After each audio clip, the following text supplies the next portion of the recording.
Last year in Spain, Harley-Davidson launched 8 brand new Softail models. Now that also meant the demise of the Dyna range because the Dyna range and the Softail range were rolled into one. The previous year they brought out the Milwaukee 8 engine, and that engine was to be the path for Harley-Davidson going forward. In 2017 they made a very bold statement to make 100 new high-impact models by the end of 2027. They took the Milwaukee 8 engine, stuffed it into a brand new frame that was not only lighter but also stiffer than the previous model. That meant that you had a Harley-Davidson that was not only lighter but could actually go around corners. On that launch they also launched the Fat Bob. That bike was a study in badassery. It had a little pillbox headlight, it had an exhaust that went from 2 into 1 into 2, and it was quite a departure from what Harley-Davidson was used to producing. After the launch there was a little bit of a quiet time, and then almost inconspicuously Harley-Davidson launched this bike, the Harley-Davidson Sportlight 107. Styling wise, this bike looks like a scaled down version of the Harley-Davidson Streetlight. It has the batwing fairing, also has those little saddlebags. Now according to marketing speak, the front wheel has got slanted spokes, and that gives the impression of movement even when the bike is standing still.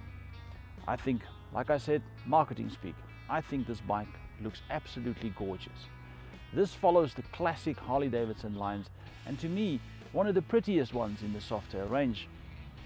I still have an affinity for the bikes like the Breakout and the FXDR, but they are one-trick ponies. They are bikes for a quick breakfast run and nothing more.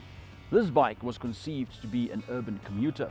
It has the ability to be your daily runaround, but it also has panniers if you do want to get away for a short weekend. This fairing is removable. It has 2 clips that attaches to the front forks, and it's a very easy operation to remove the fairing. The bags on the bike is of unequal size. This one is a bit bigger than that one because that one has to clear the exhaust. This one doesn't have to. It also has a very easy opening mechanism. You open it here. It has a clamshell design so that you can reach on the inside of the bag even while you're still seated on the bike. As far as instrumentation goes, this is a design that I'm not particularly fond of. Yes, it harks back to the Harleys of the old days, but in this particular design it's very difficult, especially if you have a full face helmet, to read the dials. You physically have to look down and away from the road. It's not in your line of sight, or you can just glance down and see it. The instrumentation also has a small LCD in it. Now there you can cycle through things like trip meters and distance traveled.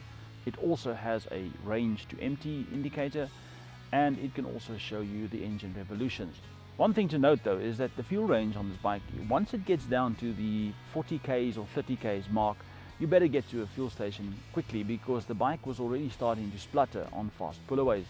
As far as fuel consumption goes, I was on a trip down to my son in Pietermaritzburg, and there I put the cruise control on 120 because I didn't want to get pulled over. There's quite a lot of speed traps there, and the bike returned me a fairly decent 24 k's to the litre. That's over 60 miles per gallon in American speak. Riding the Softail was a familiar experience to me. I got used to the Softail frame with the monoshock at the back. That monoshock is adjustable, by the way. It has got upside down forks, and all this, it conspires to make this a bike that is truly fun to ride. Harley tried their best to improve the lean angle on this motorcycle, but this motorcycle is very low. That seat is only 65 centimeters off the ground, and everything is so low that something is bound to touch when you go around corners.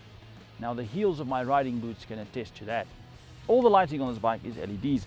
LEDs in the indicators, LEDs in the backlight, and it even has an LED daytime running light. One other feature that I particularly liked on my trip down to Pietermaritzburg is that this bike is fitted with cruise control. There's no heated grips though, but I'm sure it's in the optional catalogue for Harley-Davidson. Another option is that you can get a taller screen for this batwing fairing. This fairing does a good job of keeping the wind off your chest, but not off your helmet. It's very easy to change your Sportlight around as well. You can ride it like this and have no fairing and no panniers, and then you have a nice naked Harley-Davidson. Or you can put the fairing back on, or you can put the panniers back on, and there you have your Sportlight again. This is a really practical little motorcycle. The Sportlight is quickly climbing the charts of my favorite Softail.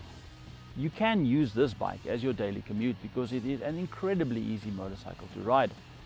And on weekends, you put the panniers on and then you can disappear.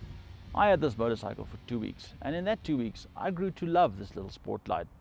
On the road, it has decent manners. It handles well, it goes around corners, it has a decent fuel consumption, and this is a Harley-Davidson that I would not mind if this was in my garage.